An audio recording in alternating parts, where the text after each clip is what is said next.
Researchers from Swiss University EPFL have set up an installation to raise awareness around the importance of exposure to natural light for human health and the role of architecture in urban settings in modulating that light. The exhibition will take part in the Seoul Biennale of Architecture and Urbanism this fall 2021.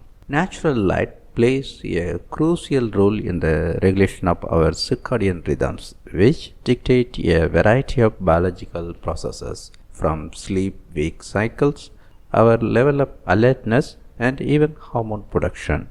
This happens because of a photoreceptor called melanopsin present in our eyes, and which was discovered only around 20 years ago, making it a still relatively novel research topic. Moreover, our exposure to light is highly dependent on the architecture of the buildings and the cities we live in.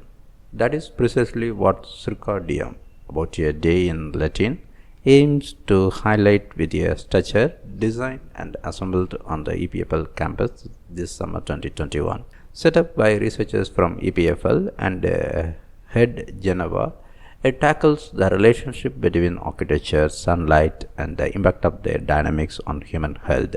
The researcher says that people living in cities spend close to 90% of their time indoors and are usually deprived of natural light.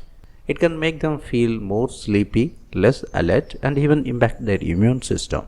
The installation thus aims to sensitize the public to the importance of being exposed to enough sunlight for these natural systems to function in an optimal way.